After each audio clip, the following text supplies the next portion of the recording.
পটুয়াখালীর বাউফল উপজেলার কালাইয়া ইউনিয়নের একমাত্র সরকারি গোরস্থানে যাওয়ার রাস্তাটি দীর্ঘদিন ধরে চরম অবহেলার শিকার। বর্ষা মৌসুমে পুরো রাস্তাটি কাদায় একাকার হয়ে যায়, ফলে মৃত স্বজনদের কবর জিয়ারত করতে গিয়েও দুর্ভোগের সীমা থাকে না এলাকাবাসীর। এখানে আমার বাবার কবর, আমি প্রায় এখানে কবর জিয়ারত করতে আসি, কিন্তু বর্ষা মৌসুমে আসলে রাস্তা কাঁচা এবং পানি থাকার কারণে আসতে খুবই কষ্ট হয়।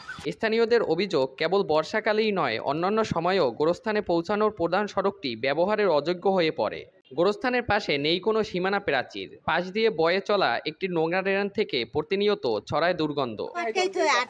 পানি নেমে ময়লা পানি পাড়াই ভাড়া লাগে, রাস্তায় বৃষ্টি নামলে বৃষ্টি নামলে আর ঘরে থাকা যায় না। সব মিলিয়ে একটি পবিত্র জায়গা যেন এখন চরম অবহেলার প্রতীক হয়ে উঠেছে। গোরস্থান সংলগ্ন এলাকার একজন বাসিন্দা বলেন, রাস্তার অবস্থা এমন হয়েছে যে কাদা পেরিয়ে কবর জিয়ারত করতে আসা এখন সাহসের ব্যাপার হয়ে দাঁড়িয়েছে। কবর জিয়ারত করতে আসা একজন জানান, বৃষ্টির সময় তারা গোরস্থানে যেতে পারেন না, অতি দ্রুত রাস্তাটি সংস্কার করা দরকার। আসতে এত পানি পাড়ায় আসতে হচ্ছে যে খুবই সমস্যা এবং খুবই মুশকিল হয়েছে আসতে।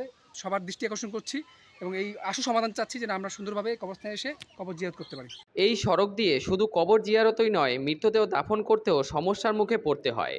কাদার কারণে অনেক সময় মৃতদেহ বহনকারী গাড়ি বা মানুষজন কষ্টে পড়ে যান। কেউ কেউ বাধ্য হয়ে পাশের গ্রামে বিকল্প গোরস্থানে দাফন করতে বাধ্য হন। স্থানীয় জনপ্রতিনিধিদের বারবার জানানো হলেও এখনও কোনো কার্যকর ব্যবস্থা নেওয়া হয়নি বলে অভিযোগ করেছেন স্থানীয় এক বাসিন্দা। তিনি বলেন, এই গোরস্থানের রাস্তাটি দ্রুত পাকা করতে হবে, নয়তো একসময় এই গোরস্থান ব্যবহারের অনুপযোগী হয়ে পড়বে।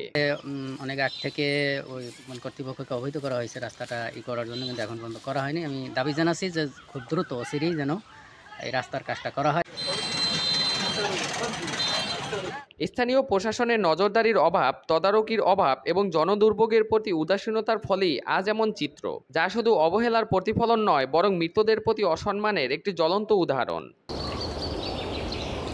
সুনান বিন মাহবুব, আমাদের পটুয়াখালী।